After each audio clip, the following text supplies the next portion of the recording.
game. Blouses. Galanchuk. Disaster. Spaghetti. Disaster. Well, I mean, I'm no doctor. We now join America's most popular show, already in progress. Everybody loves Mitch and Sean. You guys are the greatest duo.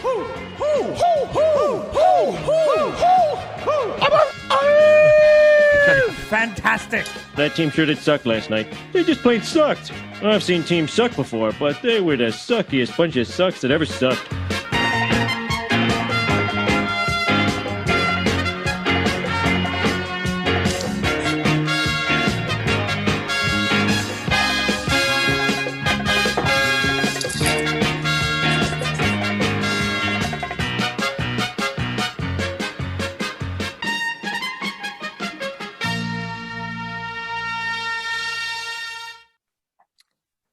Hello, everybody, and welcome to another edition of the Post Game Pints podcast with myself, Mitch Gallo, and Sean Campbell. We're both broadcasting from parts unknown, and we are brought to you by LaBrosse Brewery.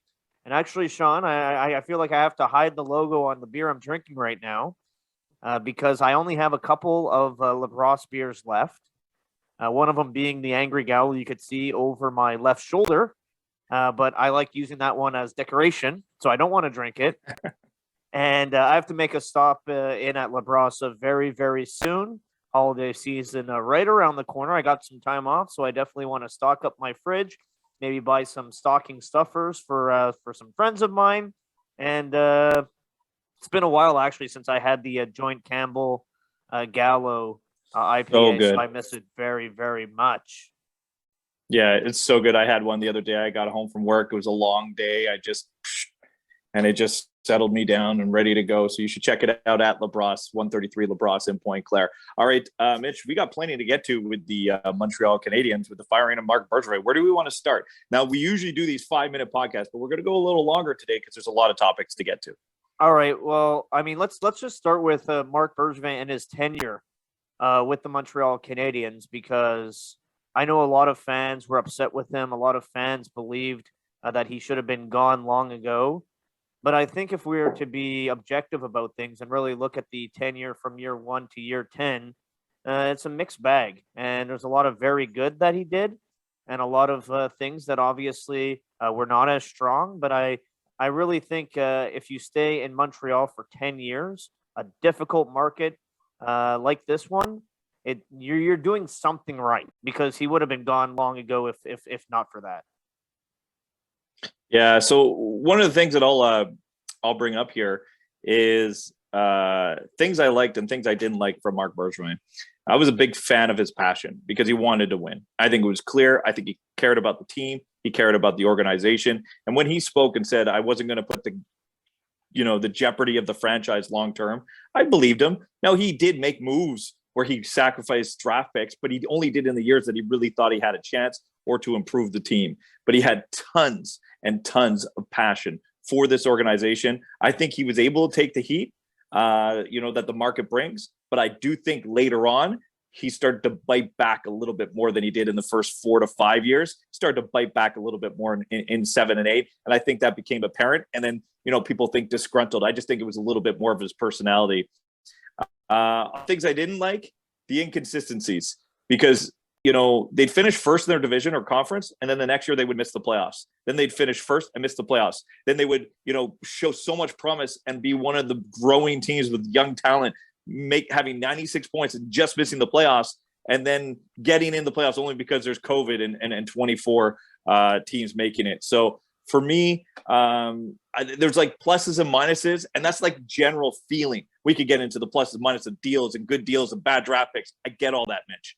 But I thought it was really inconsistent. If you said he made a Stanley Cup final, had a conference final appearance, second round and first round, you would think that the missed playoffs would have happened again, then first round, second round, third round. I mean, he was all over the place with the results with the Canadiens over 9 years. And I think how you really have to look at it in the end is the organization better as he leaves compared to when he got here? And I have to say, I'm not sure. It might take a few years to really figure that out. We wait to see how Romanov develops, how Caulfield develops, what Suzuki becomes, Norlander, Jordan Harris, Caden Gooley, all these players we just don't know about. But he inherited a team with some nice pieces as well. When he got here, there was Pacioretty and Subban and Carey Price, a third overall pick to work with. Brendan Gallagher, who was already drafted by the organization. Andrei Markov, Thomas Plekanec.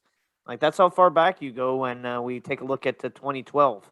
So right now, I'm not sure if the team is better as he leaves than when he got here.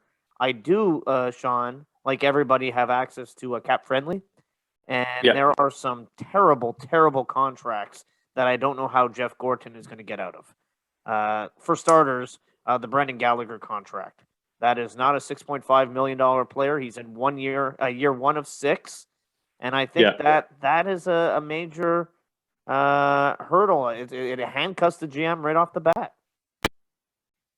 And you could go to the Carey Price contract just because of the unknown. Now, look, Carey Price might come back and fulfill the rest of his contract as a $10 million player. He left the organization, taking them to the Stanley Cup final, and he was playing like a $10 million player. So that's the last time anybody's seen him on the ice. So one would think when he hits the ice again, whenever that's going to be, he's going to be a $10 million player. But there's still just a question mark. So that one's a bit of an unknown. So I understand why you bring up the Gallagher one. So yeah. So why don't we move on to Jeff Gorton and kind of figure out what he's got to do here and who is this guy? He definitely brings a different personality than Marc Bergevin. He's got pretty good pedigree. He's got experience, and he's going to be an executive, a VP of hockey operations. A lot of people are going to call him the de facto GM for whoever they end up hiring.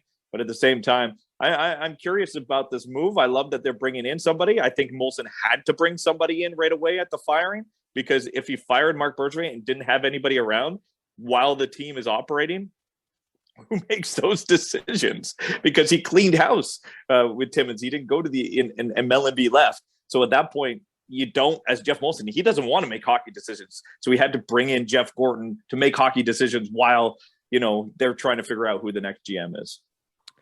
Well, I like the hire, knowing the track record that you're referring to.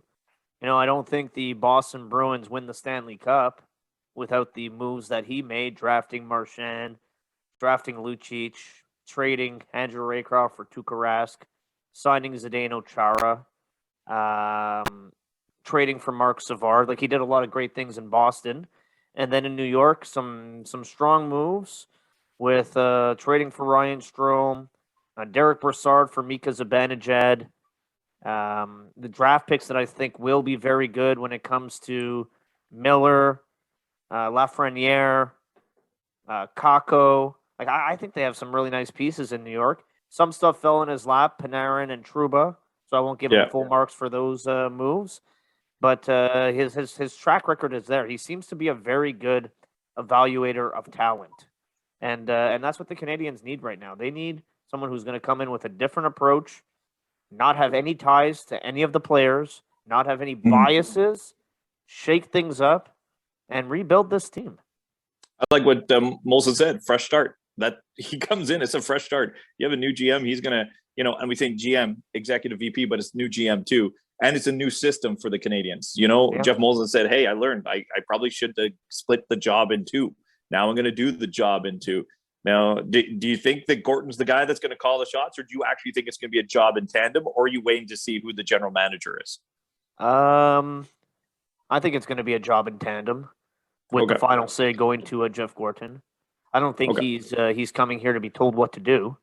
I think he's going to oversee the entire operation. He's going to be the head guy. And the general manager, though, I don't think it's just going to be a puppet, somebody just there to speak to the media. No, I think it's going to they're going to have a boardroom, Sean. They're going to have discussions, and they're going to make a lot of decisions together. And it's not just right. So here's a question just on that. I love that. Okay, so just on that though, think that's 5 years from now, things go awry, and Jeff Molson wants to change things up. GM gets fired, Gorton stays. Or Gorton gets fired and GM stays, or both go. Or how about things go well from here on out and both stay?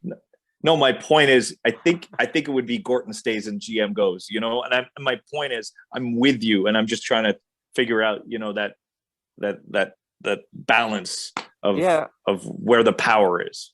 Yeah, well, I think the power is going to mostly be with Jeff Gorton, and that's why I think it's interesting. Like, how are they going to come to the decision as to who the general manager is going to be? Because it's going to have to be somebody that both Jeff Molson and Jeff Gorton are comfortable with. And I'm sure when they had their initial meetings before Gordon signed off on coming to the Montreal Canadiens, this is already something that they discussed. So I think this general manager is going to be named sooner rather than later. I don't think we're going to be waiting months upon months upon months for them to name Marc Bergevin's successor. I think they already probably have a good idea as to who it's going to be. All right. So then successor to Marc Bergevin, this GM. Who are the candidates? Where are we going? How do you feel about it? We could go Danny Briere, Matthew Darche, Patrick Waugh. Madden's in the conversation as well. Off the board, there's so many names. Vinny Danfus, Marc Denis. Which names jump out to you on that list that should pique the interest of the Canadiens? Well, I mean, I could just go by what Mise au Jeu says with the odds, right? The favorite is Matthew Darche, followed by Daniel Briere. They're setting the lines at that. It's because those are the most likely candidates. But Sean, also on Mise au Jeu, 701 for other. Somebody that nobody's spoken about. That's what intrigues me for the GM position. And I did mention this on TSN Radio, but wouldn't it be funny if everybody's talking about Patrick Waugh being the next general manager of the Canadiens, and it turns out to be Jocelyn Thibault that comes in as the next general manager of the Canadiens? Yeah. Look, he has ownership in the Sherbrooke team in the Q. He has been named the head of Hockey Quebec. I'm not just throwing his name out there out of nowhere, but it's not one of the names we've talked about a lot. It's not one of the names you hear. I look to what the Maple Leafs did, bringing in Kyle Dubas after he had success with the Greyhounds in the Ontario League, and think that maybe Montreal, instead of wanting to get one of these former professional guys, somebody working with an NHL team, if they might want to try to groom somebody from the junior ranks in the Q and go that route. And also, they haven't drafted well when it comes to the Quebec League, so having somebody with ties to that league, I think, might be beneficial. I'm kind of thinking outside the box, but I do think probably Darche and Briere are the favorites, but I'd like them to go in a different direction, to be honest with you. Yeah, I'm curious about Madden because the scouting, and that's something that Jeff Molson brought up, and Anaheim, one of the best drafting teams, for a good chunk of time. Campbell, yeah. So that's cool, right? But maybe put him in charge of scouting. The Canadiens are a wealthy team. Yeah. There's no cap on the front office. Give one as a GM and one as an assistant GM? Or give them whatever title. Bring in as many smart people as you can. Yeah. Hire Darche and Briere. Yeah, and I'll three-headed monster. I'll go back to sure, three-headed monster. Why not? Hey, I'll go back to the Miami Maple Leafs comparison. Madden Jr. can be the Mark Hunter. Yeah. No, I like it. Just quickly, I got a pop quiz for you, Mitch. All right. To wrap this thing but quickly, just your thoughts on Patrick Waugh? Because I know I tweeted this out. Sean R. Campbell, Mitch Y. Gallo. You can check us out on Twitter. But honestly, I tweeted this one out and I said, I'm okay with Patrick Waugh, and a lot of people are like, what, where? But it's straight up because he's a winner. He is competitive. He has fiery passion, which I told you I like that about Marc Bergevin. But I like the fact that he is as competitive as he is, and he wants to win right away. Like, to me, the other thing it means is probably no rebuild if Patrick Waugh shows up, and that's one of the things that makes me smile.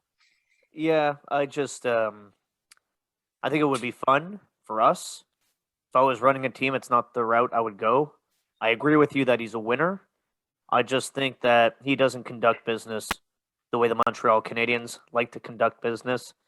And also, one of the worst things you can say about a hockey person is that they quit.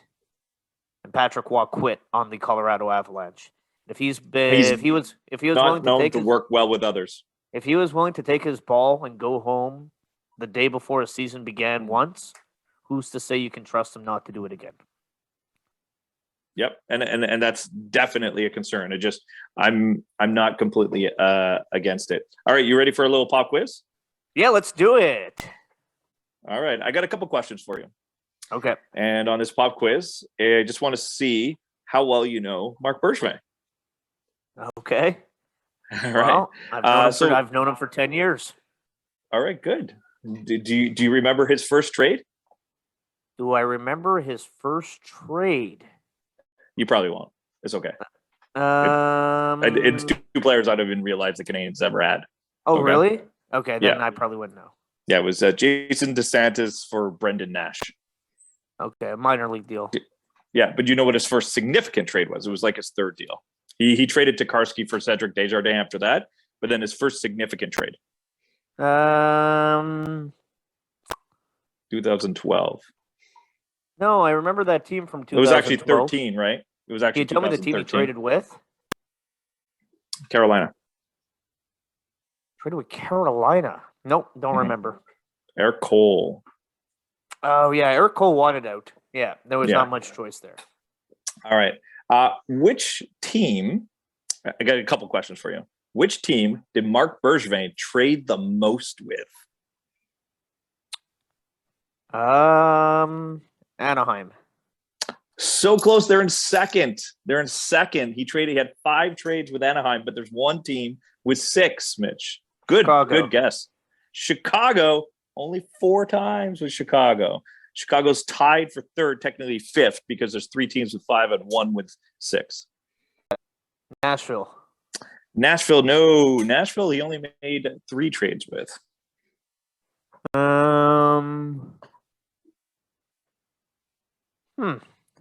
Interesting. What about LA? LA, 5. Another one of 5. So you're missing one of the other 5s, but you're missing the number 1 team he traded the most with. 6 times in his tenure. It's pretty hard. I know. I'm surprised it's so hard. I'm trying to go through the teams in my head. You want me to give you a clue? But if I give you a clue, you only really get one more guess. Yeah, that's fine. Give me a clue. Okay, division. Division. Buffalo. You got it. Traded 6 times with Buffalo. Yeah. And my final pop quiz question for you, Mitch. In his tenure, Marc Bergevin traded with 28 teams. Okay. So minus 32 minus Seattle and the Canadiens. Name the 2 teams he didn't make one deal, no trades with in his entire tenure. Only 2 teams he made 0 trades. He traded with 28 teams in 9.5 years. Name me the 2 teams he did not trade with. I don't this recall. question. I don't recall a trade with Boston. Got one. You got one. He did not trade with the Boston Bruins. Who's the other team? No, you traded with Tampa. There was the Nesterov deal. I just told you about Cedric Desjardins. Come on. All right, you did tell me about Cedric Desjardins. Who's the other team he didn't traded with? The Vanek deal with the Islanders. There wasn't a ton of deal with the Islanders, but the Vanek trade was with that team. That was the only trade he did with the Islanders. Yeah. I can't recall a trade with Detroit. There is a trade with Detroit. Off the top of my head, but there is one. Fine. There's one though, and then off the top of my head, I can't remember what it is. But there is a trade with Detroit. New Jersey? So you got Boston. No, there's one trade with New Jersey. I like it. You're getting teams with one though, one trade. But what's the other team with none? Western Conference. Oh, see, I was totally in the East because I don't even remember a trade of significance with the Rangers. I think there was two with the Rangers. Okay. Western Conference. St. Louis, yes. Nashville, yes. Chicago, yes. Colorado, yes. There was the Barbario deal. Anaheim, yes. San Jose, yes. LA, yes. Beep, Who am I- beep, who am I- beep, who- yeah, who am I beep, missing in the Western beep. Conference? That means back up. That means back up. Oh, so San Jose. Yeah, who did they trade with San Jose? I guess nobody. And there's your answer. I like that little piece of trivia. I might use Yeah. That was pretty good. that. Yeah. Boston and San Jose. Mark Bergevin never traded with them. I'm surprised no San Jose. Eh. You know, there was always San Jose Montreal connections. Not for the last 9.5 years. No, I mean Scott Gomez went there in a roundabout way, but not through Montreal. Yeah, he did trade Georges to Buffalo. Yeah, that's what I'm saying. The Pacioretty deal with Craig Rivet going to San Jose, Georges as Yeah. well. But yeah, I guess not in the Bergevin era. That's all we got. What do So we people got do, on- Mitch? Well, they got to smash that subscribe button. And don't forget to leave your comments as well. We always appreciate your feedback on the Post Game Pints podcast. And Sean, hopefully we could have more of these longer versions of the podcast and hopefully some So- short versions. Yeah, sorry, I was traveling and then it just was, you know, we'll get it. We'll get it. It's all good. You're a busy man. We're not going anywhere. Peace. Well, how's that for your entertainment value? They've done their job very, very well.